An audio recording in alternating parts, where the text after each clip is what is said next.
Have you ever seen a young woman quietly change the rules of an entire kingdom just by being herself? Imagine you are 22 years old and suddenly become the keeper of your grandmother's most private thoughts, letters, and memories that nobody else can even look at. Well, that is exactly what happened to Lady Louise Windsor on January 30th, 2026. Buckingham Palace made a shocking announcement that broke years of silence about royal private property. The statement was short, carefully written, and absolutely surprising. Lady Louise Windsor, the quiet granddaughter of Queen Elizabeth II, officially received a secret Scottish estate that almost nobody in the world even knew existed. It is called the Grey House, a name that was only whispered in the most private palace circles. This property was so private and so protected that even senior royals had never walked inside its walls. But the story gets even more dramatic. For weeks before this announcement, Queen Camilla and members of the Parker Bowles family had been fighting behind closed doors to claim that very estate for themselves. They brought in surveyors, lawyers, and had big plans, but they lost completely. What you are about to learn is a story about inheritance, power, family betrayal, and one young woman who became the unexpected guardian of the late Queen's most precious secrets. So let us start with the question everyone wants to ask. What exactly is the Grey House? For over 70 years, this property stayed completely hidden. There were no photographs, no press visits, and no official records linking it to the crown. Royal staff only used a code name when talking about it. Most members of the royal family had never even heard of it. The estate sits on over 200 acres of rough and rugged terrain in the Scottish Highlands. It is located between historic hunting paths once favored by Queen Victoria herself. The location is remote, windswept, and purposely invisible. This was not just another royal residence. This was Queen Elizabeth's private escape, a place where she could just be herself. The property was bought in 1952, just months after Elizabeth became queen. But here is a fascinating detail. The deed did not list any royal title. Instead, it was purchased through a private company managed by a financial advisor who also handled the Queen Mother's Highland inheritance. The message was clear from the very beginning.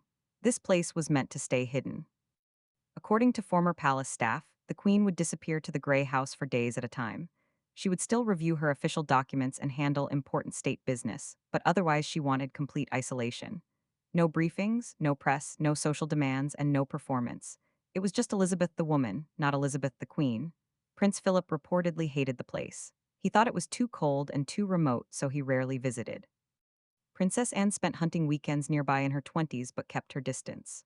Princess Margaret visited once and never returned. And King Charles, according to many sources, never went there at all, not even once in his entire life. This detail becomes very important later in the story. Because when Queen Camilla tried to claim the Grey House for herself, Charles could not defend it with any personal attachment. It was not his to protect, and it never had been. But what makes the Grey House truly extraordinary is not just its secrecy. It is what is inside the archives.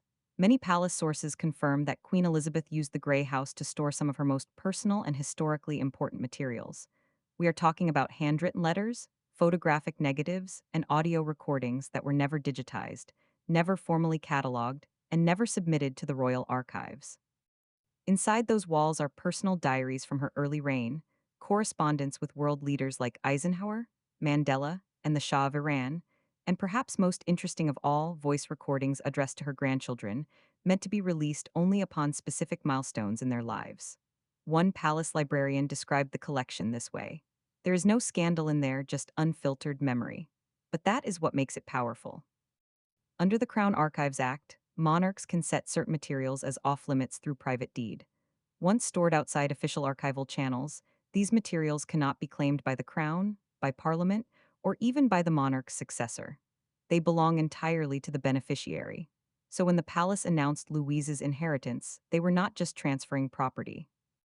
They were handing over access to Queen Elizabeth's unfiltered voice, her private thoughts, her personal legacy, the real woman behind the crown. Now think about what that means. Louise, at just 22 years old, has become the sole keeper of materials that historians, biographers, and even other royals cannot access without her permission. She holds what no museum can display and what no monarch can reclaim. But how did this happen? How did a young woman who barely appears in public end up inheriting one of the most important pieces of royal history? The answer lies in a relationship most people never noticed. During the summers of 2019 through 2021, Lady Louise spent unusually long periods at Balmoral with her grandmother. While other family members came and went, Louise stayed. She walked with the Queen in the mornings. She read in the private libraries in the afternoons. And most importantly, she helped sort personal papers that never reached the royal archives. Former palace staff noticed something special about their bond. She did not perform, one lady in waiting recalled. She just was present. That difference, insiders say, became the deciding factor. Queen Elizabeth saw echoes of her own sister, Princess Margaret, in Louise. The same intelligence, the same love of animals and history, the same comfort with silence, but without the drama, without the rebellion, and without the desperate need for attention. The Queen had always shown gentle favoritism towards certain granddaughters: Catherine, Beatrice, Eugenie, Charlotte, and increasingly in her final years, Louise. But this went deeper than favoritism. This was recognition. In October 2021, just months after Prince Philip's funeral, Queen Elizabeth signed a document that would change everything. This was not her main will. This was a separate, highly specific legal instrument designed to protect the Grey House from ever entering public registry or being claimed by the Crown estate. The deed stated three critical things. First, the estate would transfer only upon the final death of all trustees. Second, it would never be subject to Crown review or parliamentary oversight. And third, and this is absolutely crucial, Queen Camilla, her children, and their direct descendants were explicitly excluded from access. This clause was nicknamed Clause 31 by royal legal staff, a reference to the 31st day of Elizabeth's reign when she first visited the estate alone. Only 4 people knew this clause existed: the Queen's personal solicitor, Princess Anne, the late Queen's longtime archivist, and Prince Edward. Each was sworn to secrecy, and each kept their word. Now let us talk about what Queen Camilla did not know and what she tried to do about it. According to internal documents, Camilla began quiet inquiries into the Grey House as early as October 2024, just weeks after Elizabeth's sealed inheritance letter was opened by her private solicitor. She was not asking about it directly. Instead, she asked whether any royal assets had been withheld from official estate declarations. Why this approach? Because Camilla understood something important about her position. Her public role was fading. She would never have the same institutional power as Elizabeth. So if she wanted lasting influence, she needed to control symbolism. She needed to control property. She needed to control legacy. In early January 2026, during a private meeting at Burke Hall, King Charles's Scottish residence, Camilla made her move. She proposed that the Grey House should be brought under royal stewardship, managed jointly by the Crown and her charitable foundations. The proposal was elegant. She talked about restoring historic Highland architecture, literary retreats for British authors, conservation projects, and limited invitation-only heritage tourism. But palace insiders say the proposal contained something far more ambitious underneath the polish. Control of the Grey House would mean proximity to Balmoral, one of the monarchy's most symbolic Scottish holdings. It would mean influence over historically sensitive archives.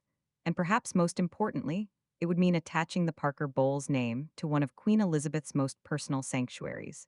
She was not asking for a cottage, one official said dryly. She was asking for geography, legacy, and leverage. Here is where it gets genuinely shocking. Camilla reportedly sent surveyors to the region weeks before even making the formal proposal. Under the banner of environmental evaluation, architectural consultants prepared restoration budgets. Tourism specialists explored boutique heritage programming. To anyone familiar with how the palace operates, the direction was unmistakable. This was not a casual suggestion. This was a coordinated campaign. King Charles did not reject the idea publicly. Instead, he did something far more royal. He stalled. Meetings were deferred. Legal counsel was consulted. The Royal Estate Council was asked to review ownership structures that had not been touched since the early 1950s. Then, during a closed session on January 12th, attended only by the king, his private secretary, and 2 constitutional advisors, Charles issued a soft but firm line. The estate was not available for reassignment. Not now, not ever. But notice what he did not say. He did not mention his mother's instructions. He did not mention Edward's household. He did not utter Lady Louise's name. Instead, he framed the refusal as a matter of pre-existing private settlement beyond Crown review. The tone was gentle, controlled, but final. One advisor recalled that Camilla left the meeting composed, but sources say she was visibly shaken because by then she already suspected what was coming. 3 days after Charles's refusal, the palace confirmed what Camilla's advisors had feared. The Grey House had been left outright to Lady Louise Windsor. not to Prince Edward, not to a shared family trust, not to royal administrators, but to Louise alone. The late Queen's private will, sealed in October 2021, designated her youngest Wessex granddaughter as sole and unrestricted owner. That included all buildings, land titles, archival holdings, staff contracts, and a perpetual right to refuse public access.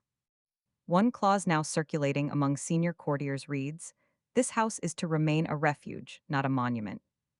Think about the structure of this bequest for a moment. The property bypassed Edward himself and went directly to his daughter. In effect, it was a gift of affection and to some unmistakable favoritism. But among those who knew Elizabeth II best, the decision produced nods rather than surprise. This was classic Elizabeth, deliberate, protective, and willing to make uncomfortable choices to preserve what mattered most. For the Parker Bowles family, the announcement hit like an earthquake. Tom Parker Bowles had already explored heritage partnerships linked to Highland food tourism. Advisors had quietly researched zoning regulations near the Grey House months earlier. Suddenly, all of it disappeared. The mood was shock first, then disbelief, then rage, one family associate recalled. To them, the message felt brutal. The Queen had drawn a final boundary, and they were outside it. Phone calls flew across London and Gloucestershire. Lawyers were consulted, then dismissed when the will proved ironclad. And at the center of the storm stood Camilla, trying to reconcile her years of service with a legacy she had never been allowed to touch. But here is what makes this story even more extraordinary. Louise had been preparing for this moment in secret for nearly a year. Far from the public eye, Lady Louise had been visiting the Grey House in secret since mid-2025. Local residents near Glenmore Village confirmed multiple sightings. She arrived in plain clothing, accompanied by a female protection officer, and stayed for up to 5 days at a time. Locals were told she was part of a university research team studying geographic history. In reality, she was being trained by two former archivists and one royal legal advisor in cataloging primary sources, managing estate staff, and preparing legal claims of private title succession. She knew this was not just a gift. A retired archivist told Royal Insider it was a stewardship. She took it seriously from day one. What is remarkable is how the inheritance was made official. There was no press event, no public appearance, not even a new title for Louise. Instead, a single line on a government land register was updated. Then, on the evening of January 25th, Buckingham Palace issued a simple statement confirming what had already occurred. Royal observers now view it as a strategic masterstroke by the late Queen. Because while the Grey House is private property, the implications are deeply institutional. Lady Louise is no longer just the quiet granddaughter. In the wording of the will, she is now a keeper of royal memory, holding what no museum or monarch can access without her consent. And in doing so, she now stands legally and symbolically above Camilla in one key dimension: legacy. Louise did not navigate this inheritance alone. She had three critical allies who worked behind the scenes to ensure the transfer succeeded. First, Princess Anne. The Princess Royal was not just supportive of Louise, she was the executor of the transfer. According to internal royal memos, Anne ensured the staff at the Grey House remained under private payroll through the Royal Heritage Trust, not the Crown Estate. She personally delivered the key to the property in a sealed envelope to Louise during a private writing retreat in Scotland. And most importantly, when Camilla attempted to contest the inheritance with a petition through the Privy Purse legal office, Anne shut it down in a single sentence. You do not challenge the last wish of the sovereign. You honor it. Second, Duchess Sophie, Louise's mother. Rather than engage Camilla publicly, Sophie worked behind the scenes to block any legal audit of Louise's personal finances, prevent media leaks regarding the estate's location, and ensure Louise received private intelligence briefings about surveillance attempts on the property. Yes, surveillance attempts. According to cybersecurity experts hired by the Duke of Edinburgh's office, attempts were made in late 2025 to drone scan the property's roofline and install remote trail cameras on the estate's northern tree line. None succeeded because Sophie had prepared for this, because she knew how desperate Camilla had become. Third, and perhaps most surprisingly, Prince Edward himself. At the most critical point in November 2025, just before the public inheritance record was filed, Camilla reportedly called in a personal favor from Edward. She asked him to delay the release, citing family unity, future legal clarification, and the need to cool tensions. Edward refused. His response was devastating in its simplicity. My daughter will not be a placeholder for your ambitions. You had your turn, and with that, the final barrier crumbled. The inheritance was finalized, the deed was transferred. and Queen Camilla, for the first time since Elizabeth's death, found herself powerless. On a quiet January afternoon, Lady Louise Windsor walked through the gates of Greyfriars Church, a centuries-old chapel nestled in the Scottish Highlands near the Grey House. No security detail, no entourage, no royal protocol, but one detail could not be missed. Pinned to her lapel was a brooch never before seen in public. Royal historians were stunned. The piece featured an interlaced design of silver thistle and Tudor roses centered by a small diamond heart, unmistakably Edwardian in origin. The signature detail was a small engraving on the underside that read for service, not spectacle. This phrase was part of a private motto used by Queen Elizabeth II in her handwritten correspondence with only three people: Princess Anne, Prince Philip, and Lady Sarah Chatto. The implication was clear.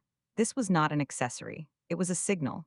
Louise was no longer hiding from royal life, she was answering it. After placing flowers on the altar and lighting a candle, Louise stepped up to the microphone, seemingly for a local charity announcement. What she delivered instead became the most shared royal video clip of January 2026. The house I inherited is not a trophy. I do not claim it because of my name, but because of what I have learned from those who came before me. Quiet loyalty, private strength, and faith that does not perform but protects.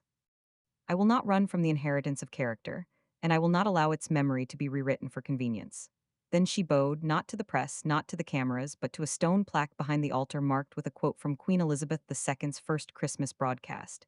"It is not the crown that grants duty. It is duty that gives meaning to the crown." Within hours, the palace issued a rare response, not from the king, but from Princess Anne herself. Lady Louise speaks not as a future monarch, but as a guardian of what cannot be inherited, moral authority. Her voice is her own, and it is clear. The backlash was immediate. King Charles reportedly cleared his calendar for the next 48 hours and held a private meeting with Edward at Balmoral's north wing. Camilla, meanwhile, was photographed entering Clarence House alone, looking visibly upset. She was caught off guard by the timing and felt betrayed by the lack of advance notice. One insider noted she thought the family had closed ranks, but instead they circled around Louise. The British tabloids exploded with headlines. Windsor's silent flame ignites a new era. Louise's Grey House speech, a crownless coronation. Camilla outmaneuvered by the youngest of the old guard. But perhaps the most surprising reaction came from Princess Catherine. While she did not issue a formal statement, her Instagram account posted a single photo showing a handwritten note in elegant script signed with a "See the note" read, "Legacy is not what we receive, it is what we choose to preserve." The post was tagged with hashtag Greyhouse and hashtag Windsor Duty. Within 20 minutes, it had over 2 million likes. Sources inside St. James's Palace confirmed that Louise's speech prompted an emergency gathering of the Royal Continuity Office, a team tasked with tracking succession optics and legacy alignment. Their concern was that the public's response to Louise was creating a shadow narrative outside of Camilla's influence and potentially even overshadowing Prince William's formal role. But William was not threatened. In fact, he approved Catherine's post personally and reportedly told her she is doing what we were raised to do. She is just doing it better than some of us ever could. Within 72 hours of Louise's remarks echoing through the global press, Queen Camilla's office announced a sudden and elaborate initiative called the Crown's Compassion, a life in modern royal service, scheduled to debut at St. George's Hall. The timing raised eyebrows. The announcement came just 30 minutes after the Royal Collection Trust confirmed Louise's joint archival project with Princess Anne titled The Quiet Years. Even the venue selection appeared strategic. St. George's Hall was one of Queen Elizabeth II's favorite ceremonial spaces reserved for state banquets, royal weddings, and formal processions. Now, Camilla sought to reframe it as her stage. "The public needs reminding that loyalty is not measured in silence," she reportedly told aides. "I have served with or without approval." The Queen's move was met with what one aide described as icy patience. Princess Anne reportedly refused to comment when asked by press at a naval charity dinner. Her only remark, given with a raised smile, was "Some stories write themselves." But the true blow came from King Charles himself. Instead of attending Camilla's exhibition launch as scheduled, he delayed his arrival by an entire day, citing a health review meeting at Balmoral. In his place, only a handful of lesser royals attended. To those who knew how to read the signals, it was a clear royal demotion in real time. The exhibition opened to lukewarm public response. Critics noted the lack of emotional authenticity. Several exhibits were heavily focused on photographs of Camilla herself, with captions highlighting her role beside the sovereign and transformation of royal expectations. One royal biographer wrote it is less a tribute to service and more a scrapbook of a contested reign. On social media, the backlash was sharper. The hashtag Grey House over Glamour began trending. More notably, Catherine posted a story showing Louise, Anne, and three staffers sorting archival boxes. The caption read Work not display, duty not decoration. The post received over 3 million interactions in under a day. On the evening of January 26th, Camilla confronted Princess Anne in what royal staff later described as a glass chandelier moment in the Long Gallery at Windsor Castle. The conversation, though private, was leaked in fragments by multiple witnesses. Camilla, visibly trembling, accused Anne of sabotaging her public role by manipulating a child into taking the spotlight. Anne, according to sources, did not raise her voice. She simply replied, "If the spotlight finds her, Camilla, it is because the public sees what you are trying to hide." When Camilla countered that Louise was never meant to be a working royal, Anne's reply stunned even the courtiers nearby. "Neither were you, and yet here we are." Camilla reportedly left the room without another word. The silence that followed was said to be funeral grade. Days later, Camilla's exhibition was quietly closed, citing reallocation of space for public renovations. No farewell statement was issued. Instead, the royal family's official website uploaded a new banner called The Quiet Years, a reflection on unseen service, opening spring 2026, curated by Lady Louise Windsor and HRH Princess Anne. Underneath was a single quote from Queen Elizabeth II: "What is remembered with dignity endures longer than what is displayed for applause." It was a masterstroke. Louise's message had been absorbed by the institution itself. Camilla's efforts to reframe the narrative had been absorbed and then erased. By early February 2026, the name Lady Louise began appearing in headlines not typically reserved for minor royals. Newspaper editorials called her the Queen's true heir in spirit. University campuses invited her to speak about youth, duty, and legacy. A BBC poll released on February 5th revealed a startling figure. 71% of Britons believed that Lady Louise should receive a formal title and full royal status if she chose to pursue public duties. In Scotland, where the Grey House was located, support was even higher at 84%. On the evening of February 7th, Buckingham Palace quietly confirmed that King Charles III had extended a formal offer to Lady Louise for full elevation to Her Royal Highness, Princess Louise, with duties including youth education, cultural heritage, and intergenerational leadership programs. But the offer came with conditions. She would need to live part-time in London, undergo formal security evaluation, accept assigned protection, and stop any private commercial endeavors, including her beloved equestrian coaching sessions. The offer divided the royal household. Princess Anne was cautiously supportive but stern, believing Louise could serve without sacrificing her identity. Sophie was reportedly emotional. "It is not the title that worries me," she told aides. "It is the weight that comes with it." But not everyone welcomed Louise's rise. On February 8th, Meghan Markle appeared on a U.S. talk show and made comments that many interpreted as a direct attack on Louise. When people are elevated based on silence rather than service, we must ask ourselves what values are being rewarded. Though Meghan never mentioned Louise by name, social media exploded. The hashtag Silence Princess began trending, pushed largely by Archewell-affiliated fan accounts. Anonymous sources claimed Louise had been groomed by the institution and was only given a platform to erase those who dared to speak. In response, Princess Anne and Prince Edward jointly issued a rare statement. Lady Louise Windsor has neither asked for a throne nor a stage. She has only ever accepted responsibility when others discarded it. The message was crisp, understated, and devastatingly effective. The backlash against Meghan's comments was swift, with multiple British media outlets branding her remarks as petty, desperate, and tone-deaf. On February 10th, standing on the steps of the Grey House in soft Highland snow, Louise unveiled her own initiative independent of palace protocol. The Grey House initiative will serve not just as an archive, but as a living trust for duty, designed to uplift those who serve quietly, protect heritage, and prepare young people for ethical leadership. The announcement, streamed live, drew over 9 million viewers. When pressed on whether she would accept the HRH title, Louise paused. Her answer stunned the room. "I am grateful for my family's trust, but I believe duty does not require a title. For now, I remain simply Lady Louise."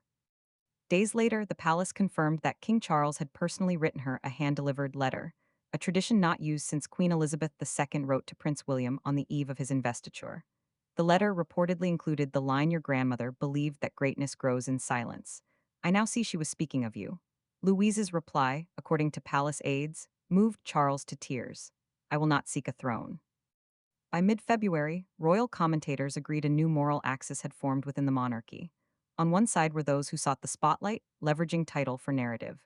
On the other was Lady Louise, who had declined elevation but earned reverence. She had inherited not just Queen Elizabeth's private estate, but her ethical legacy. She had endured attacks without retaliation. She had spoken with humility, acted with courage, and rejected vanity when it was easiest to accept. And so, even without a crown, without an official HRH title, the people began calling her something else: the guardian of the Grey House. The question now is not what Lady Louise will become, but what the monarchy itself will become with her quiet influence reshaping its foundation from within. Because sometimes the most powerful inheritance is not property or title. It is the choice to serve with dignity when no one is demanding performance, to protect what matters when others would exploit it, to speak truth when silence would be easier. Lady Louise Windsor has inherited all of that. And in doing so, she has reminded us all what true royalty actually looks like.